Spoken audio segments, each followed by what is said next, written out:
Artists, today we are going to be making a clay slab project with texture and coil.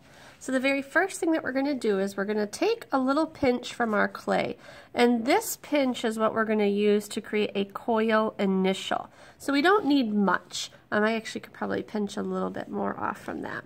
And what I'm going to do is I'm going to take this ball of clay and I'm going to kind of put it in a ball shape, and I'm going to use the palm of my hand and I'm going to push. And what I'm doing is I'm creating a slab, and I want it to be kind of even. So what I'm doing is I'm kind of pushing with my palm to kind of stretch that slab out. And you can kind of see that it's kind of thin like a cookie. It is not too thick. Now you can leave this slab of clay round, or you can kind of play with the edges if you want it to be wavy, or if you want it to be zigzag, you can do that, but you want to start with your slab of clay. Once you get your slab of clay, you're going to add texture to it. And the cool thing about clay is that anything will add texture to it. You can use a fork and create lines of texture. You can even drag that fork across to create texture. You can use pieces of shell to create texture. You can use anything that already has texture on it, you can use to create texture. So I want you to add texture to your slab. It can be any kind of texture that you want. You can experiment with the tools in your basket.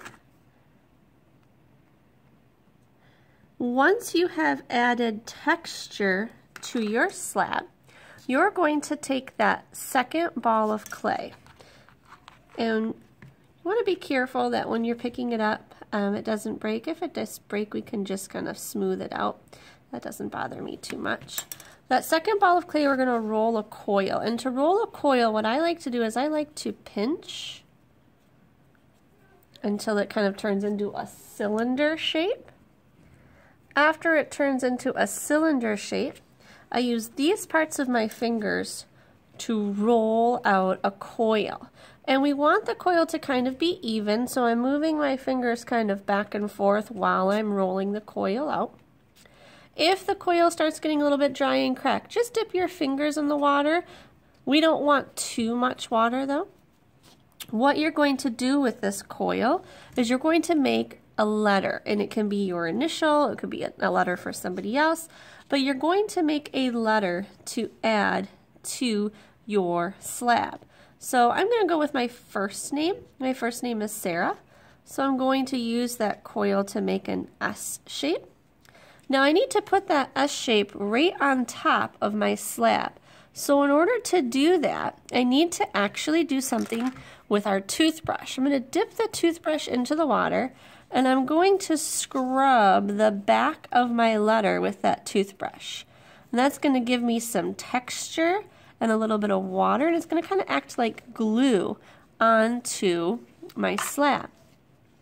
I'm going to carefully position my coil onto my slab, and I'm going to push that coil into that clay a little bit.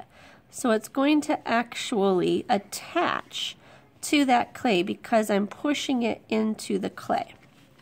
Once we've got our initial on top of our slab, we need to actually create some holes in our clay so that way we can hang these when they come out of the kiln. You have a stretched out paper clip in your bin, and what I want you to think about is I don't want you to go too close to the edge. If we go too close to the edge, the hole will crack. So we want to go close enough down that we're not too close to the edge. And I am just putting the edge of the paper clip in, and I'm kind of twirling it around. And that's going to help me get a nice hole in the clay.